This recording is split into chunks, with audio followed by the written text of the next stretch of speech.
Assalamualaikum warahmatullahi wabarakatuh. Halo, selamat sore. Selamat datang di podcast Kabar Tuntas. Bersama saya Elisa Fitri. Di sini kita akan ngobrol santai tapi tetap tajam soal isu-isu yang dekat dengan hidup kita sehari-hari. Hari ini kita bahas topik yang sempat ramai jadi perbincangan, soal Teras Samarinda. Mulai dari 4 kali adendum kontrak, keterlambatan pembayaran upah hingga impor bahan baku dari Swedia. Yuk kita bedah bareng-bareng bersama anggota Komisi 3 DPRD Kota Samarinda, Pak Abdul Rahim. Selamat sore Bapak. Selamat sore, Assalamualaikum warahmatullahi wabarakatuh. Siap, tapi sebelum itu tak kenal maka tak sayang. Pak Rohim ini dulunya pernah menjabat sebagai BEM Unmul 2024 hingga 2025. Kemudian Wakil Ketua KNPI Kaltim 2007 hingga 2010 dan pernah juga di Kadin Kaltim 2015 hingga 2020. Kemudian yang terakhir Ketua Gema Keadilan Kaltim mulai dari 2024 hingga 2027. Dan akhirnya hijrah ke politik bergabung di PKS saat ini sebagai anggota DPRD Kota Samarinda di Komisi 3. Mungkin bisa dijelaskan ya Pak ya, sehingga yang dulunya tidak banyak tahu hari ini mereka akan tahu sosok Bapak.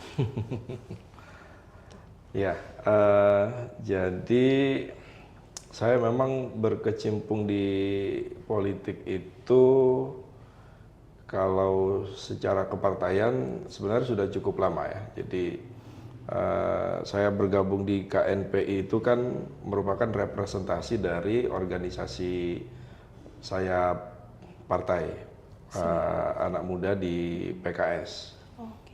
Jadi KNPI itu kan wadah berhimpun organisasi kepemudaan, baik itu organisasi keagamaan, organisasi nasional, hingga organisasi-organisasi yang merupakan underbow partai. Nah, saya waktu itu mewakili Garda Keadilan.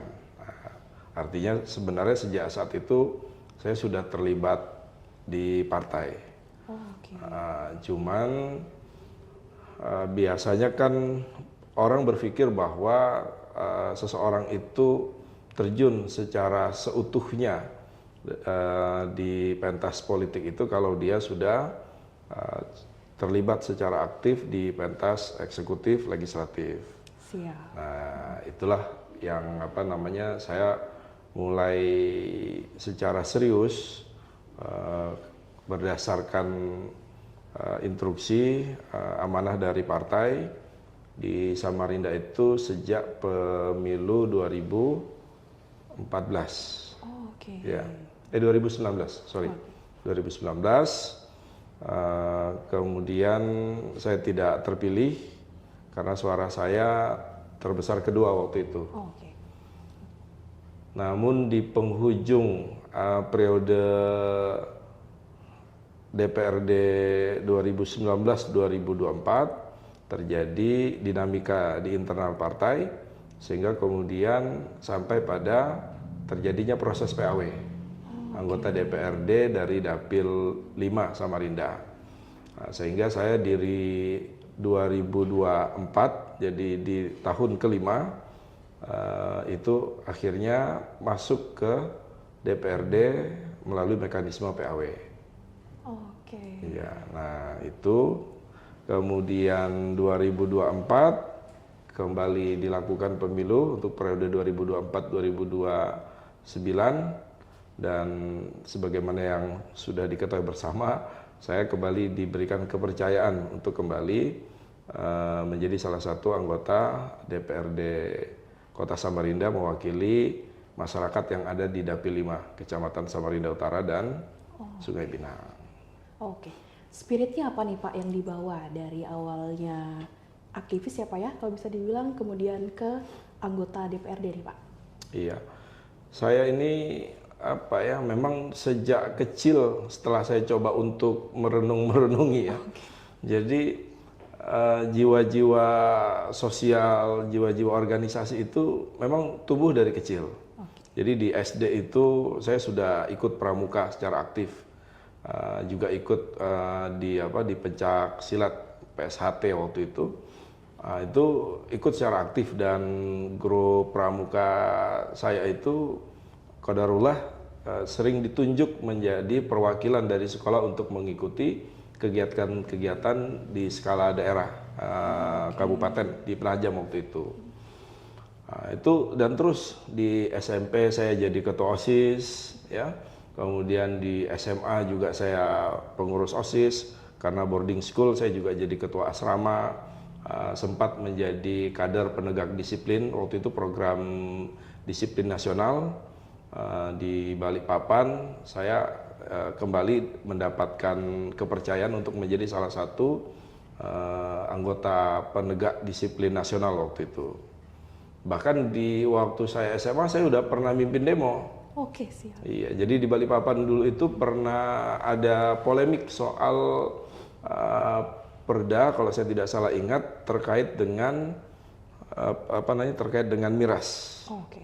Nah, sekolah waktu itu sepertinya punya atensi dan ingin punya kontribusi bagaimana mengawal supaya peredaran miras ini bisa bisa dikendalikan. Akhirnya kami pelajar diminta untuk melakukan aksi demonstrasi di depan DPRD Kota Balikpapan waktu itu. Nah, saya termasuk salah seorang orator dan pemimpin aksi waktu itu. Nah, itu SMA. Nah, bahkan SMA itu dalam suasana akses informasi yang masih terbatas, artinya belum ada handphone, mobile yang membuat kita aksesnya cukup banyak itu. Saya memang sudah cukup banyak mengkonsumsi berbagai informasi politik, ya. Bahkan di SMA itu saya sudah punya beberapa tokoh-tokoh nasional favorit. Ada Pak Amin Rais, kemudian ada Pak Menteri HAM itu, bukan Menteri HAM, Menteri Yusril Iza Mahendra itu. Begitulah. Sampai kemudian saya kuliah itu tidak pernah berhenti itu, mulai dari masuk kuliah di organisasi tingkat fakultas sampai kemudian di puncaknya menjadi presiden pertama Badan Eksekutif Mahasiswa tahun 2024. Nah, jadi kalau ditanya karena apa why-nya itu, ya yang pertama ya sepertinya memang saya dihadirkan di bumi ini memang kayaknya sudah jalur hidup saya seperti itu kalau lihat rute ya. Yang kedua memang sepertinya saya punya kenikmatan sensasi tersendiri saat bisa bersosialisasi dan bisa memberikan dampak bagi masyarakat.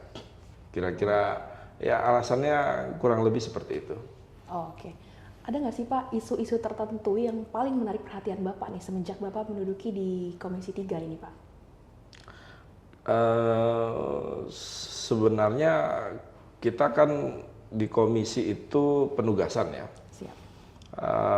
Penugasan kalau di Komisi 3 itu terkait dengan bidang infrastruktur, pembangunan, kemudian lingkungan hidup, dan yang lain-lain. Nah, kalau ditanya misalnya, ya semua sebenarnya menjadi concern saya. Artinya kalau kita tanya misalnya di pembangunan infrastruktur, misalnya kalau saya punya fokus di infrastruktur itu adalah infrastruktur yang bisa memenuhi kebutuhan dasar masyarakat dan bisa menjadi penopang terjadinya perputaran ekonomi. Jadi misalnya kita bicara soal jalan. Jadi jalan itu yang penting misalnya adalah jalan yang mengakses dari tempat produksi pertanian atau perikanan ke pasar. Itu saya inginnya semua infrastruktur yang menghubungkan antara tempat produksi sampai ke pasar yang kemudian mengakses konsumen itu dipastikan aman, karena itu adalah garansi bahwa roda ekonomi kita bisa berjalan. Nah, yang kedua ya tentu saja infrastruktur dasar yang bisa memberikan jaminan kepada masyarakat untuk bisa menjalani aktivitasnya secara aman dan secara nyaman. Itu misalnya kalau itu di bidang infrastruktur. Nanti Kalau tanya lagi misal di bidang lingkungan hidup, ya karena saya sebagai lulusan Fakultas Pertanian, tentu saja itu juga menjadi bagian yang saya punya concern soal lingkungan hidup. Artinya bagaimana kita mengelola, membangun, tetapi tidak mengeliminasi hal-hal yang terkait dengan lingkungan hidup. Nah, itu juga menjadi bagian yang saat ini kita sedang upayakan agar tidak terjadi kita bangun, tetapi di sisi lain kita menyebabkan terjadinya kerusakan. Nah, itu tidak kita harapkan. Jadi kita ingin ada balancing, ada keseimbangan. Nah, kira-kira itulah yang kalau ditanya dari di Komisi 3 apa yang jadi concern saya. Oke, siap kalau begitu. Terima kasih ya Pak. Kita akan lanjut kembali lagi di sesi kedua sesaat lagi. Terima kasih.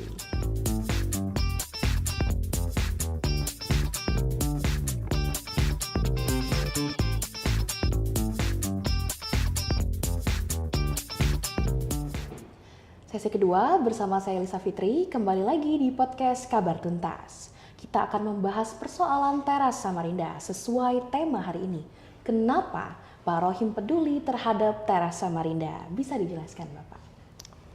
Jadi gini Mbak, saya waktu kampanye di pemilu, baik itu di 2019 dan di 2024, itu ada satu surah yang sering saya sampaikan sebagai bentuk edukasi dan juga sebagai pengingat ke saya. Surah Quraisy. Jadi ayat itu kan berbunyi li'ila fi Quraisy ila fihim rihlatas syita'i was-shaif falyabudu rabb hadzal bait allazi at'amahum min ju' wa amanahum min khauf. Jadi secara garis besar surah ini menggambarkan tentang kondisi orang Quraisy yang mereka berada dalam kondisi punya stabilitas yang sudah sangat baik. Mereka bisa melakukan proses perdagangan baik itu di musim di musim dingin maupun di musim panas. Nah, kenapa itu bisa terjadi? Itu di ayat di akhir itu menjelaskan bahwa stabilitas itu bisa terjadi setidaknya ada dua faktor disebutkan di akhir surah itu. Allazi at'amahum min ju', memberikan makan kepada orang yang lapar. Kemudian berarti bicara tentang kesejahteraan. Kemudian wa amanahum min khauf, dan memberikan rasa aman dari ketakutan. Jadi memberikan rasa aman. Jadi tugas kami di pemerintah daerah, baik itu yang di legislatif maupun yang di eksekutif, itu punya tanggung jawab yang sama. Yang setidaknya di surah ini menyatakan kita punya tanggung jawab untuk menjamin hadirnya kesejahteraan at'amahum min ju' dan menjamin hadirnya rasa aman wa amanahum min khauf. Nah, jadi inilah yang menjadi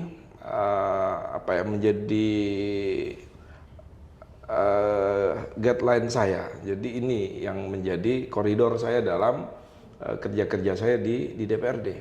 Jadi kalau saya menemukan ada sesuatu yang bertentangan dengan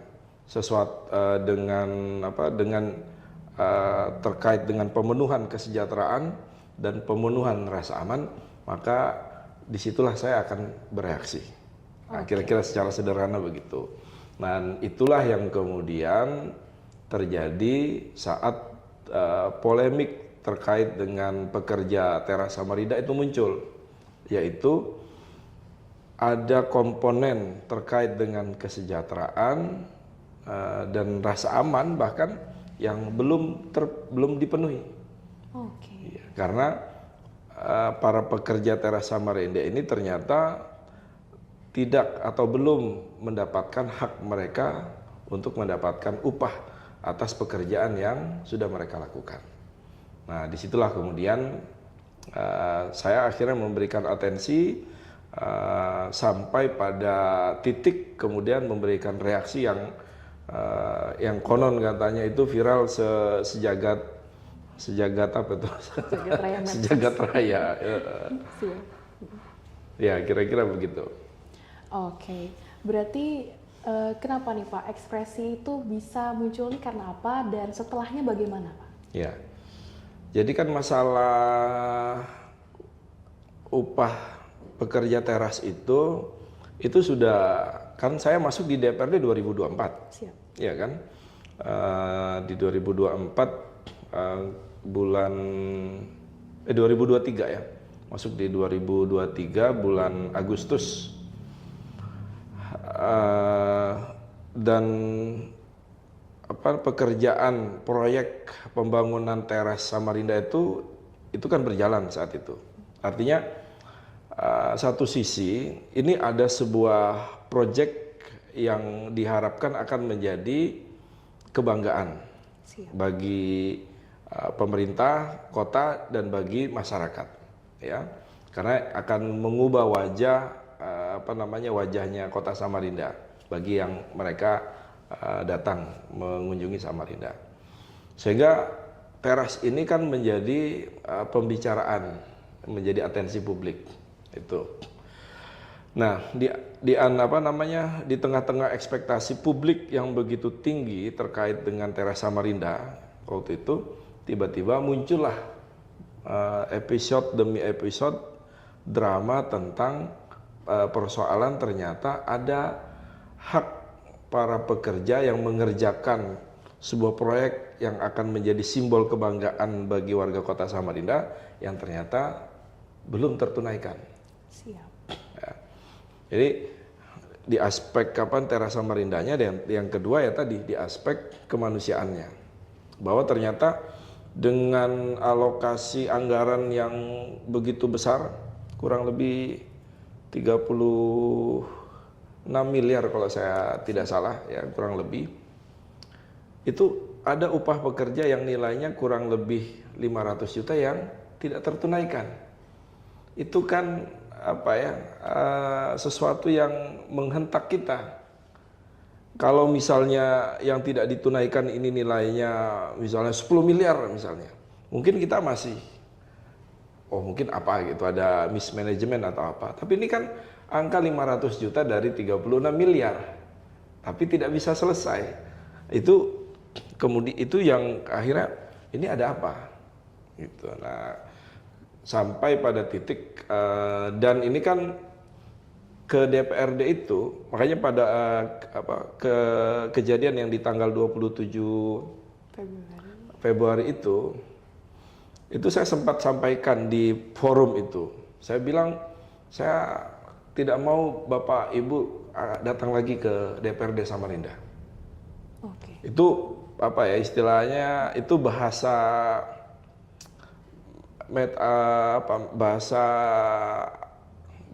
kiasan saya. Oke. Bahwa saya berharap ini harus sudah selesai karena Bapak Ibu perwakilan para buruh ini sudah datang berkali-kali ke DPRD. Jadi tanggal 27 itu bukan aksi demo pertama mereka untuk mengadu pertama kali, itu sudah beberapa kali di 2024 itu 2 atau 3 kali sudah pernah ke DPRD. Makanya saya bilang hari ini harus selesai. Saya ingin mengatakan bahwa ini masalah harus selesai sehingga Anda tidak perlu lagi datang ke DPRD untuk masalah yang sama. Nah, kalau ada masalah yang lain silakan. Tetapi untuk masalah upah ini bagi saya sudah terlalu berlarut-larut.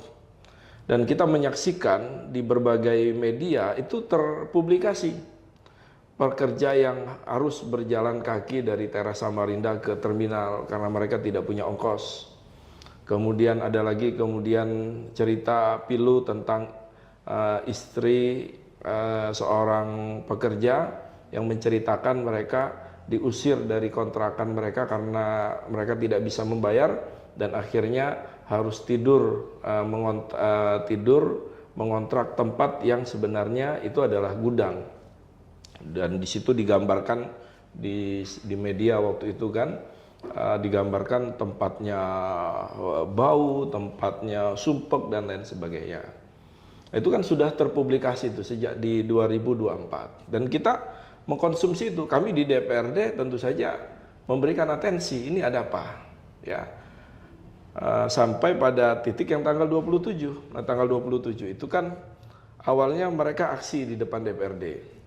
Itu saya agak telat waktu itu karena takziah, ada keluarga dari sahabat saya yang meninggal dunia. Setelah saya datang, kemudian saya sempat dengarkan apa yang mereka orasikan, kemudian kita putuskan untuk menerima perwakilan aksi di ruang rapat gabungan DPRD Samarinda. Nah, waktu itu sih berjalan berjalan santai. Nah, kemudian yang menjadi pemicu itu begini. Waktu kami tanyakan ke PUPR terkait dengan persoalan ini, ya, kan mereka mengatakan bahwa pihak perusahaan itu sudah bertemu dengan mereka, dan pihak perusahaan bersedia untuk membayar upah pekerja, tetapi dengan catatan jika sudah menerima sisa pembayaran dari Pemkot. Dalam hal ini PUPR sebagai penanggung jawab proyek Teras Samarinda itu. Jadi perusahaan ini masih punya piutang, masih punya tagihan ke Pemkot yang nilainya kurang lebih 30% dari total nilai proyek itu. Berarti kan sekitar 11 miliar. Jadi dia masih punya uang 11 miliar di Pemkot. Kalau Pemkot atau PUPR tadi itu bayar ke perusahaan, maka perusahaan ini berjanji dia akan bayarkan 500 juta. Kan 500 juta aja. Dari 11 miliar 500 juta mah kedip aja kan, kira-kira begitu. Masih angsul. Angsulnya masih 10 miliar. Ya, 10 miliar kalau kita beli minuman kan bisa murah gitu loh. Kita SKP udah kita bisa bagi-bagi ke warga Samarinda sini gitu. Jadi artinya ini masalahnya berkaitan dengan teman-teman di PUPR. Siap. Itu. Jadi dan waktu kami tanya kapan PUPR itu membayarkan tagihannya perusahaan, mereka bilang ini rencananya, betul ya? Kita highlight dulu. Direncanakan di perubahan 2025. Itu berarti kalau perubahan 2025 itu Mbak, berarti nanti di bulan-bulan 10 bulan 11. Dari bulan Juli sampai ke 2025 di hujung. Berarti kan kurang lebih akan 2 tahun ini. Pekerja ini akan tidak menerima haknya. Kemudian kami kejar lagi. Apakah ada jaminan bahwa nanti itu akan dianggarkan untuk pembayarannya? Mereka jawab, kami nggak berani memberikan jaminan. Itu saya udah mulai saya udah mulai emosi. Mulai emosi itu, loh ini loh orang nunggu-nunggu untuk dibayarkan upahnya. Dan Anda tidak bisa memberikan garansi, sudah terlambat, tetapi Anda juga tidak bisa menjamin bahwa akan membayarkan di 2025 ini. Nah, dalam situasi seperti itu kemudian tiba-tiba ada yang histeris, salah seorang peserta aksi. Dia histeris, menangis, teriak sambil mengatakan, aku tidak mau tidur lagi di gudang, aku tidak mau lagi tidur di gudang, aku tidak mau pulang, begitulah. Jadi antara saya memang sudah mulai emosi karena jawaban-jawaban itu yang tidak jelas ujungnya akan seperti apa terhadap penunaian tanggung jawab ini. Kemudian di sisi lain saya menyaksikan sebuah potret kesedihan dan kepahitan hidup seorang ibu-ibu. Nah, disitulah kemudian akhirnya saya secara spontanitas mengekspresikan kekesalan saya, kejengkelan saya. Jadi yang publik lihat itu sebenarnya itu lemparan kedua. Jadi sebelum kotak itu melayang, nah itu lemparan kedua. Sebelum kotak melayang sebenarnya ada satu benda yang sudah melayang terlebih dahulu, yaitu botol air mineral. Jadi waktu saya mendengar jeritan ibu ini, kemudian itu apa namanya, saya dengar dan saya merasa ini pilu sekali. Saya jengkel, saya ambil air mineral dan saya lempar ke dinding. Prak! Nah, setelah lemparan itulah kemudian baru standby kameranya wartawan. Nah, dan setelahnya Anda lihat di video itu kan, kemudian saya berdiri, kemudian saya berbicara keras kepada kepada perwakilan PUPR. Kemudian ada salah satu perwakilan PUPR, si A itu, ya kita nggak sebut nama mereknya, itu bereaksi. Nah, reaksi dia itu, saya ini kan yang saya lempar botol satu kan, kemudian saya merasa saya marah, ini ada alasannya, karena saya bilang ini selesaikan. Jadi mungkin di video itu nggak jelas ya, tapi saya tunjuk orang PPR itu, saya minta tolong Anda selesaikan ini karena ini sudah berlarut-larut. Anda lihat ini korban dari apa yang sudah Anda lakukan, tidak kesedihan seperti ini. Kemudian dia bereaksi, barulah kemudian saya lempar kotak. Nah, yang lempar kotak itulah yang kemudian tertangkap oleh kamera teman-teman media dan yang hadir di ruangan itu. Tetapi saya setelah kejadian itu kan juga merenung ya. Andai cuman lemparan pertama, maka kejadiannya nggak akan viral. Betul. Ya kan? Dan kalau tidak viral, mungkin endingnya juga akan tidak seperti yang terjadi saat ini. Ya kan? Yang terjadi kan saat ini, pada akhirnya drama lempar kotak itu berakhir ending ceritanya pada dibayarnya. Ya, jadi sebelum Lebaran kemarin, akhirnya upah pekerja teras itu sebagian besar sudah ditunaikan. Ya, yang sebagian kecil itu masih ada pembicaraan antara perwakilan pekerja dengan pihak perusahaan karena harus menyesuaikan, ada perbedaan antara nominal yang diajukan oleh pihak pekerja dengan yang diajukan oleh yang ada dalam catatannya perusahaan, sehingga sebagian kecil ini yang tinggal sedikit, yang kurang lebih sekitar plus minus 100 juta itu masih menunggu pencocokan. Tapi selebihnya yang 300 jutaan, hampir 400 itu akhirnya sudah ditunaikan. Ya. Nah, tadi saya bilang, saya merenung, kalau cuman saya ngelempar sekali waktu itu tidak terekam oleh media manapun dan tidak akan viral, dan mungkin wallahualam ya, mungkin sampai saat ini bisa jadi belum ditunaikan itu.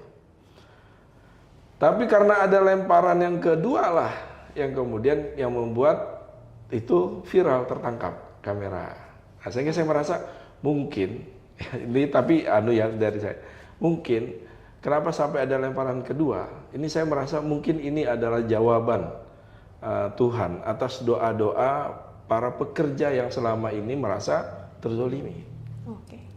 Nah, sehingga kemudian terjadilah peristiwa yang yang viral sejagat raya itu, dan pada akhirnya kita bersyukur, pada akhirnya pemerintah akhirnya memfasilitasi untuk menunaikan upah dari pekerja, gitu. Siap, terima kasih Pak. Itulah tadi pemaparan dan jawaban dari kenapa Pak Abdul Rahim ini peduli terhadap pekerja teras Samarinda. Selebihnya akan kembali di sesi 3. Terima kasih.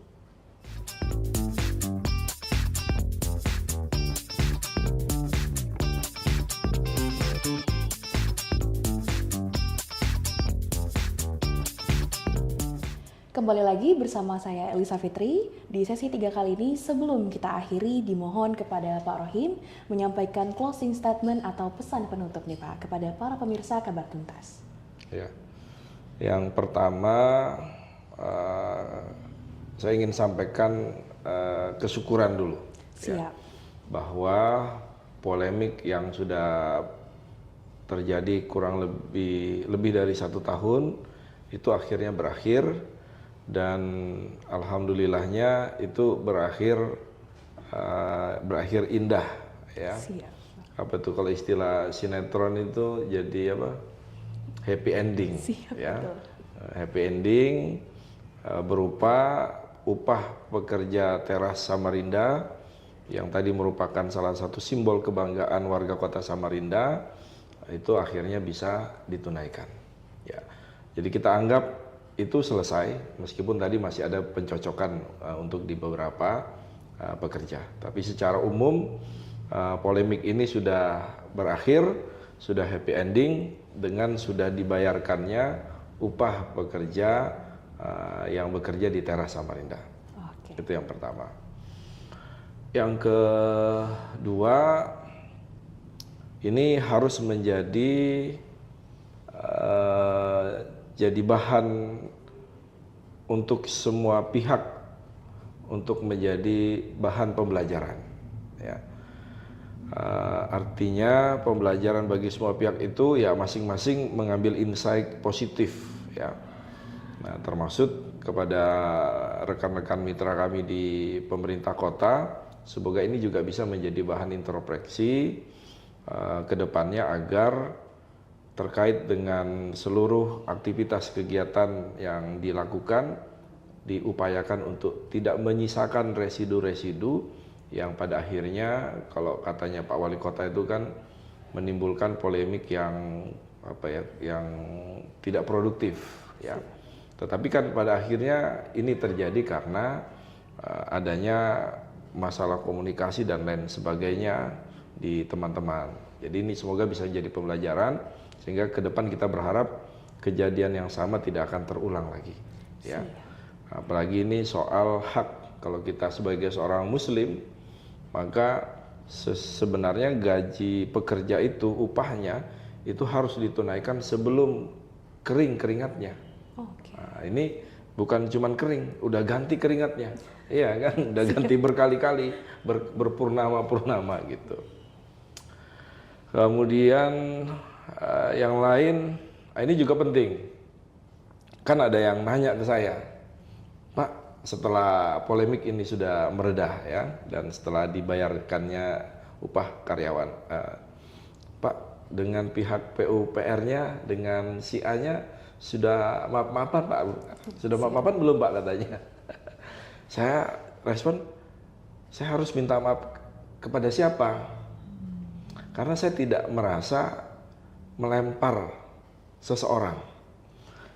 Jarak saya dengan perwakilan PUPR waktu itu seperti saya dengan Mbak Lisa ini. Jadi di sini saya, kemudian di sini dari Disnaker, kemudian perwakilan dari PU, kemudian di sebelah sana perwakilan dari PU. Jadi jaraknya radius 1 sampai 2 meter. Oke, cukup jauh.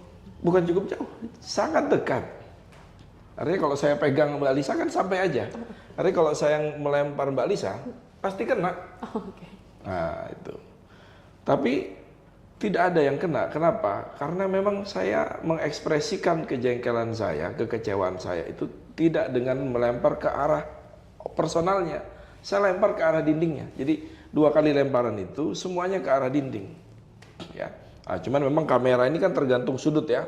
Jadi kalau kelihatan kayak ngelemparnya ke orang itu enggak. Jadi dua-duanya itu tepat ke arah dinding sesuai dengan apa yang saya inginkan. Jadi keinginan saya memang melemparnya, mengekspresikan kemarahan saya, kekecewaan saya itu ke dinding. Sehingga yang kalau ditanya harus minta maaf, yes saya harus minta maaf, tapi bukan ke orang yang ada di sana, tetapi ke dinding, karena dinding yang memang saya lempar. Nah itu ya. Nah yang paling akhir sekali, saya sebenarnya kemarin sudah sempat menyiapkan puisi. Oke. Ya, puisi itu memang rencananya akan saya bagi ke wartawan, ke media sebagai bentuk klarifikasi saya terhadap situasi polemik kejadian yang terjadi tanggal 27 Februari itu. Ya. Cuman karena malam itu ada paripurna dan dihadiri oleh Bapak Wali Kota, dan setelah itu dilanjutkan pertemuan antara DPRD dengan Wali Kota, dan salah satu yang dibicarakan adalah pembicaraan tentang bagaimana menyelesaikan soal polemik upah pekerja itu. Nah, jadi dan di pertemuan itu Pak Wali Kota menyampaikan komitmennya untuk menyelesaikan permasalahan ini secara cepat. Nah, karena saya mendengar itu, akhirnya puisi itu urung saya sampaikan ke media. Karena bagi saya lebih penting masalah ini selesai daripada misalnya saya menyampaikan puisi itu ke ke media, kemudian memunculkan menaikkan tensi. Kisruh sih enggak, tapi menaikkan tensi. Ya itu, jadi dan khawatir itu akan berpengaruh terhadap penyelesaian. Jadi saya tetap fokus pada bagaimana masalah ini selesai. Jadi drama lempar kotak itu bukan drama yang saya skenario agar kemudian saya bisa viral, bisa dikenal, no. Jadi itu terjadi secara spontan dan tetap saya fokus pada bagaimana permasalahan ini selesai tadi itu. Nah, jadi meskipun tidak sempat saya saya rilis kemarin, tapi di kesempatan spesial sore ini saya mau bacakan. Oke, silakan. Kan udah selesai ya. Karena ada yang sempat mengatakan saya harus minta maaf. Jadi kemudian saya buatlah puisi ini. Saya baca aja ya.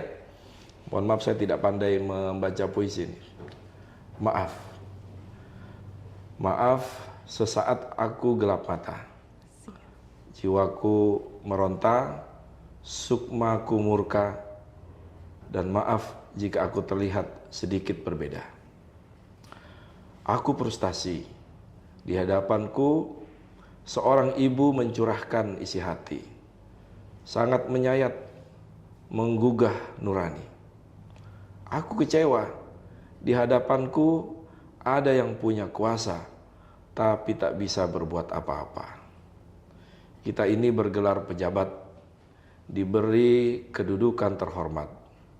Tidak mampukah kita menjaga martabat, setidaknya di depan rakyat, dengan sedikit rasa peduli dan empati. Ambil saja apa yang bisa kamu dapat, tapi please jangan sakiti hati rakyat. Kita sudah terlalu banyak dapat nikmat, tak cukupkah memenuhi kebutuhan jasad hingga tak memenuhi hak masyarakat. Oh iya, aku ini mantan kiper andalan, meskipun hanya kelas sekolahan. Jika niatku melukai, maka jarak 1-2 meter easy for me. Tapi tidak, niatku memang bukan menyakiti. Hanya dinding tempatku meluapkan emosi, dan kalian lihat lemparanku presisi. Assalamualaikum warahmatullahi wabarakatuh. Siap.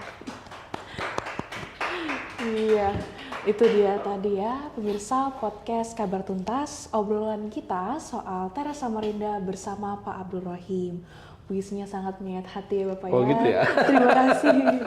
Terima kasih banyak untuk waktunya Pak Rohim. Ya, sama-sama. Atas penjelasan dan juga perspektifnya yang sangat mencerahkan nih Pak.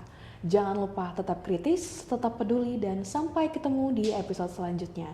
Saya Lisa Fitri undur diri bersama Kabar Tuntas, kita kupas tuntas. Wassalamualaikum warahmatullahi wabarakatuh dan salam sejahtera. Waalaikumsalam warahmatullahi wabarakatuh.